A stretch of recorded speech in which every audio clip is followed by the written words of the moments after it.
All right, copper nerds, let's talk a little bit about why it is that I choose to collect early American copper coins over other numismatic areas that are more popular, such as silver dollars. Probably the most popular collecting area in numismatics in the US is silver dollars.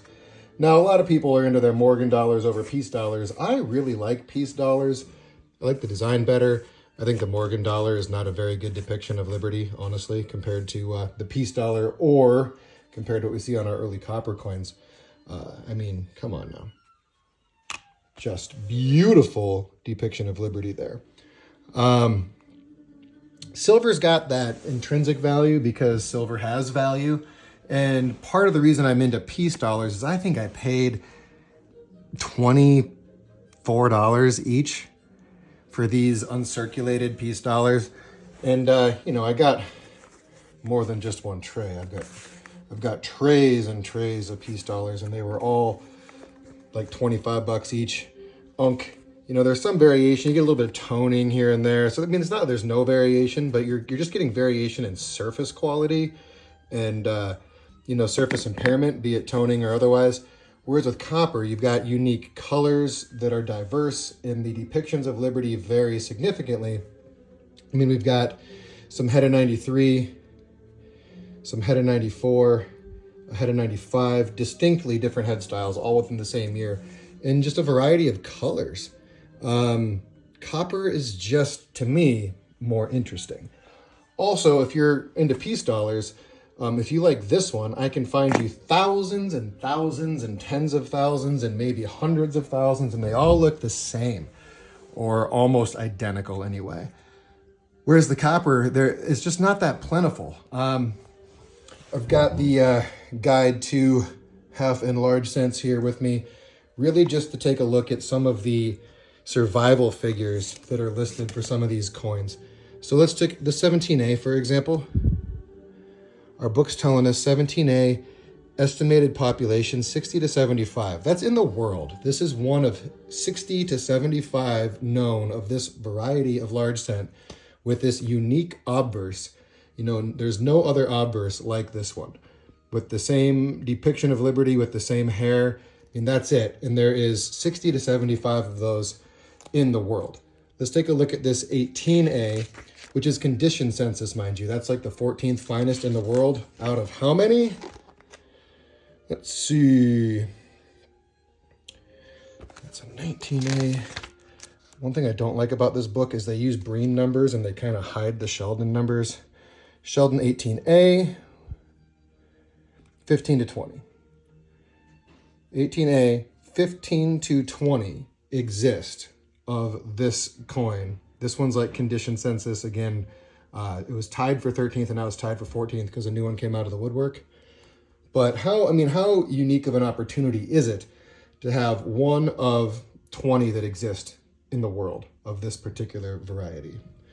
And then when you start getting into the nice ones, this Sheldon 69 is condition census number 5. It is a 60 net 50. As far as its EAC grade, I'm sure it would get like an AU details third party just because it's been recolored or dipped or cleaned in some fashion. But that is just wonderful. And there's only one like it. I could see this coin anywhere. I could see a picture of it anywhere and say, oh, that is my Sheldon 69. Same with this 18A. It does appear in books, and as soon as you see it, you know this is my coin. I can't for the life of me tell this one, from that one, from any of these. They're the same. Oh, look, there's a little bit of toning on that. But you know what? It's the same coin. It looks the same. I just don't find it exciting. Whereas early copper has just got that character, that uniqueness, and you're truly owning a unique piece of history. Any one of these, this one came from Jules Reaver and Dr. French and Al Boca. This is a famous coin. I can find a picture of it and know that's my coin. Here's one just like it. This was my first Sheldon 62. I like it because of the big cud. So I was very happy with this coin just because of that big fat cud diagnostic. And then I got this really cool one later. But Sheldon 62, how many of those exist? Let's see if I can find that. Talk amongst yourselves. I got to catch my breath too. I was getting a little animated there. Sheldon 71. Backtracking. Man, this book has got great info, but is really, really hard to make your way through. Here we go. All right, Sheldon 62, population 75 to 120. Well, there's 2 of them. It's just crazy. The supply is so small, and certainly copper collectors can't be a giant. I mean, 1794 collecting's got to be a niche, right? If everyone wanted 1794s, there's just not enough to go around. But there's never going to be a circumstance where people are like, oh, we can't find peace dollars anymore. Where can I find some more peace dollars that all look the same? That's just never going to happen. Whereas I have hunted for some of these. This is a condition census 17A. Dan Trollin found it unattributed because these were all a known quantity. There's books that have pictures of all of them. This one's missing because it was a more recent discovery. And recent discoveries in copper are a big deal. Recent discovery of a peace dollar, no one cares, nor should they.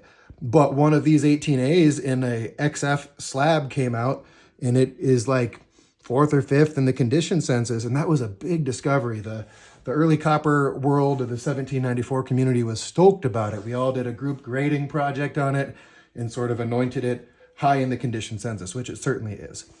But that's my pitch, I guess. And that's without even getting into all the cool diagnostic features you'll see on some of these, like die cracks. It's got a nice die crack through D right there and a sunken die in the middle, resulting in some bulging on that one. Engraving errors. This has got some cool letter and number doubling where the date and some of the letters on the reverse were double punched. The cuds. There's just so much cool stuff about copper.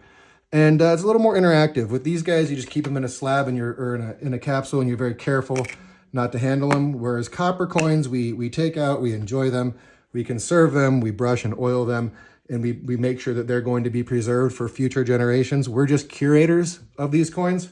I'll be long dead, and these will still be being enjoyed decades, centuries down the road, which is the case now. These coins were enjoyed decades and centuries ago. So that's my pitch for early copper. You don't have to disagree with me, and I'm fine if you want to collect silver dollars, because someone's got to. But truly, if you collect long enough, you should gravitate to the early copper. And the more time that you spend with early copper, you should gravitate to the early dates. And the more you get into the unique features from one variety to the next, 1794 is just where you will land if you spend enough time in early copper. They're unique, they're beautiful. There's 58 collectible varieties of 1794 large cent. And I just can't encourage you enough to at least take some time to look at them. Way down on my channel, I've got just sort of a gallery of overviews of but many of my 1794s. And if you take a look at some of those, you can see some of that variety and unique diagnostics. So I would encourage you to take a look at some of those. If you haven't subscribed to my channel, please do. And I will look forward to catching you on the next one. Hit me up in the comments.